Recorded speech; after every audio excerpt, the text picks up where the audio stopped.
Pertsona bati giltzurruneko gaixotasun kronikoa diagnostikatzen zaionean, autonomia galera eta ahultasun sentsazioa izaten du. Ordura arte, haren bizitza gidatzen zuten hegaldi baldintzak asko aldatu dira, eta hegaz egiteko arau berriak ikasi beharko ditu.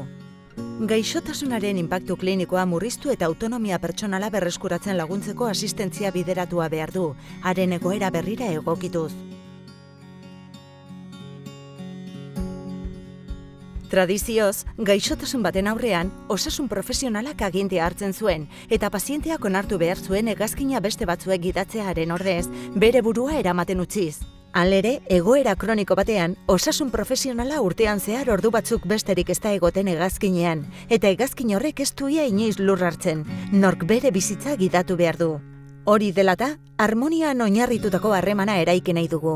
Itun bat egin nahi dugu pazienteak bere osasunari buruzko erabakiak hartzeko, profesionalek ondo aholkatuta, eta zergatik ez, baita bakarrik gidatzen ikasi duten paziente adituek ere. Gaixotasun kronikoak dituzten pazienteek beren hegazkinak gidatu behar dituzte, eta osasun arretak aldiz, hauek segurtatu behar ditu. Hegazkin pilotu adituak, hegazkin seguruak, pilotuak haien almugara segurtasunez gidatzen dituzten hegaldi planak eta ezustekoak saihestu eta aurre ikusteko zaintza eta kontrola aire trafikoa, era horretan, pazienteak norabidean mantentzeko. Era horretan hauxe lortuko dugu. Ospitaleen jardunaren testu ingurua askoz hobeto definitu. Egiazko informazioa eman, aditua eta zehatza, pazienteen benetako beharrei erantzuteko.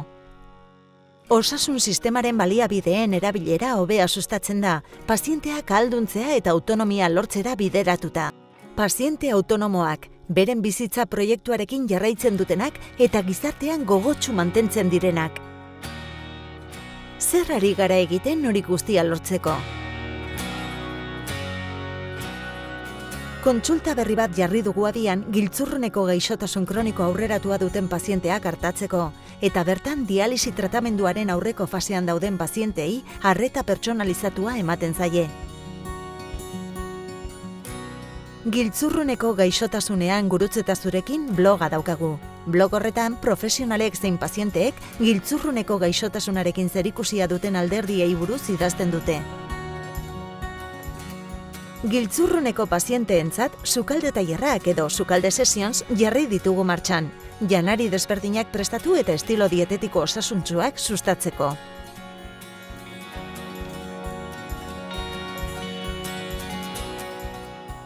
Bideo bidez, prestakuntza pilula bat sortu dugu, gaixotasun kronikoan gomendatutako elikadura jarraibideak hobeto azaltzeko.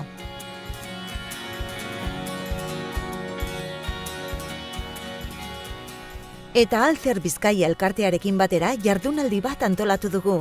Pazienteen beharrizanak identifikatu eta ematen diegun asistentzia hobetzeko asmoz ideiak sortzeko.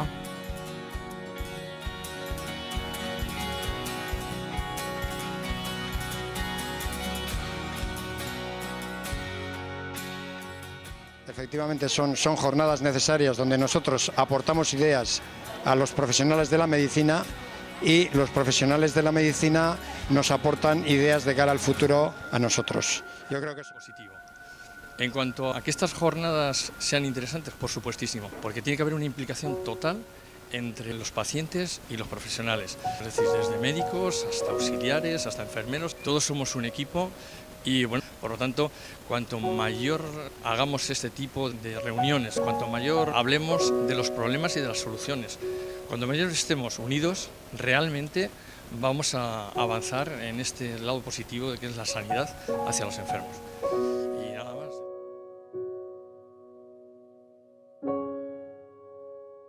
Laburbilduz, paradigma berri batera heltzeko lanean ari gara.